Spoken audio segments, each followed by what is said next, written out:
بسم اللہ الرحمن الرحیم۔ یہ سبیر صاحب میں نے ابھی آپ کا وہ پڑھا ہے، دیکھا ہے جو آپ نے فرمایا نعت کے حوالے سے۔ بلا شبہ یہ جو ایک صنفی فوقیت نعت کو اس دور میں ملی ہے، لیکن میں اب بھی سمجھتا ہوں کہ ہماری بہت ساری بحثیں یہ سندی مقالوں کی شکل میں ہوں، ایم فل یا پی ایچ ڈی کے یا مضامین میں یا نقد و جرح کی صورت میں، اصل بات تخلیق کا ہے کہ نعت کو ہم کس طرح تخلیق کر رہے ہیں اور نعت کو کون کون سے تناظرات دے رہے ہیں، نعت کی کون کون سی ڈائمنشن ہمارے پیش نظر ہیں، اس کو دیکھنے کی ضرورت ہے۔ خالی خلاق کے اندر تنقیدی عمل جو ہے وہ زیادہ عرصہ تک جاری نہیں رہتا جب تک ہم ٹھوس نعتیں پیش نہ کریں، ایسی نعتیں جن کے مختلف موضوعات ہوں، تب تک میں سمجھتا ہوں کہ نعت کی جو ایک بڑھوتری کا، افزائش کا عمل جو ہے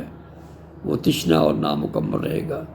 ہماری یہ کوشش ہونی چاہیے کہ نعت پہ غور و فکر کریں، حضور کی سیرت طیبہ کا مطالعہ کریں،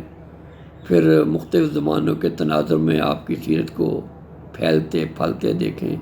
بلکہ ماں بعد کی جو خلوتیں اور خلا جو ہے اس کے اندر بھی محسوس کریں، تو پھر بہت سارے ایسے پہلو ہمیں نظر آئیں گے جس سے نعت اپنے معنوی سیاق و سباق میں بہت آگے بڑھے گی۔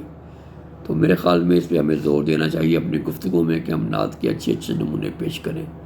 جہاں تک حیتوں کا تعلق ہے، وہ تو ساری حیتیں نعت کی ہی حیتیں ہیں، اور ہر ایک میں نعت پہلے بھی پیش ہوتی رہی ہے اور آئندہ بھی پیش ہوتی رہے گی، لیکن پھر بھی قصیدے اور جو غزل کی ایک حیت ہے وہ اس سے بھی زیادہ کامیاب رہی ہے کہ اس کی ایک روایت ہے جو 700 800 600 سال کی ہماری اردو میں بھی موجود ہے۔ اگر ہم امیر خسرو سے شروع کر لیں تو یہ روایت اب غزل کی پوری جو ہے، اس کی صلاحیت اور اس کا جو در و بست لفظوں کا ہے، باقی وہ مشربہ نعت ہوا ہے،